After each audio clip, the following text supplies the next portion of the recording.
Hello everyone, good morning, happy 8th independence day. তো আজকে অন্য দিনের তুলনায় আজকে একটু তাড়াতাড়ি উঠেছিলাম। তো সকালবেলা ব্রাশ করার পর কয়েকটা ছলা খেয়ে বসেছিলাম। তারপর দেখি যে র্যালি বেরিয়েছে রাস্তায়। তো এটা ছিল বিনপুর হাই স্কুলের পক্ষ থেকে।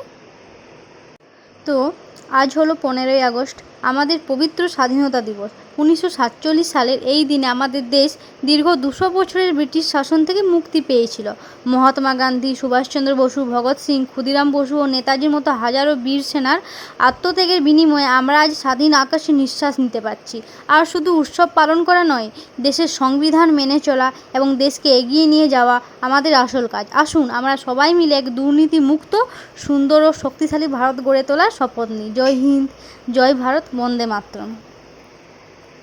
দেন আমি চলে গিয়েছিলাম রান্নাঘরে। তো রান্না শুরু করে দিয়েছি। ফার্স্টে ভাতটা বানিয়ে নিয়েছি। দেন আমি আলু পোস্তটা বানাবো, মানে আলুগুলো ভেজে নিচ্ছি। তো আলু পোস্ত বানানোর সময় না আজকে পোস্তটা দিতেই ভুলে গিয়েছিলাম। তো পরে আবার মনে পড়েছিল, তো তখন দিয়েছিলাম। দেন বানিয়েছিলাম টমেটোর চাটনি। তো আজকে বাড়িতে না চিকেন হয়েছিল। তো চিকেনটা আমি আগে থেকে ম্যারিনেট করে রেখেছিলাম। তারপর চিকেনটা বানিয়ে নিয়েছি। তো চিকেনটা বানানোর পরে জাস্ট কালারটা দেখো খুবই সুন্দর হয়েছিল। তো তারপর গিয়েছিলাম ছাদে। তো দেখি আজকেও এই গাছটিতে অনেকগুলো ফুল হয়েছে। তারপর বাবা এই আমাদের এখানকার একটা পাম্পের উদ্বোধন হয়েছিল, তো ওইখান থেকে বাবাকে লাড্ডু দিয়েছিল। তো ওইখান থেকে আমি একটা লাড্ডু খেয়েছিলাম।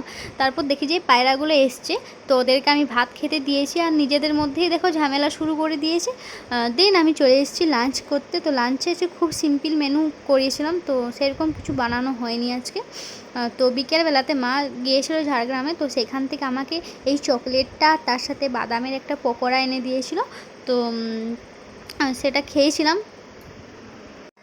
দেন দেখি যে আমাদের বিনপুর থেকে একটা বিশাল বড় র্যালি বেরিয়েছে। সেখানে উপস্থিত ছিলেন আমাদের ঝাড়গ্রাম জেলার বিধায়ক মহাশয়। তো এই যে র্যালিটা শুরু হয়ে যাচ্ছে, তো আমি ভিডিও বানিয়েছিলাম। অনেক বিশাল বড় র্যালি বেরিয়েছিল, খুবই সুন্দর লাগছিল দেখতে। তোমরাও দেখো আমার সাথে সাথে। তো এই র্যালিতে আরও অনেকেই ছিলেন, ডাক্তার প্রণব কুমার টুডু এবং বিভিন্ন মানুষেরা, যাদের নাম আমি জানি না। তো অনেক মানুষের সমাবেশ ছিল, তো দেখেও খুব ভালো লাগছিল। তো তোমরা সবাই দেখতে থাকো।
वो जवानी जो फूको जलाती नहीं, वो वतन के लिए रंग लेकर गुलाबी का क्यों हम जिए आती नहीं। सांस है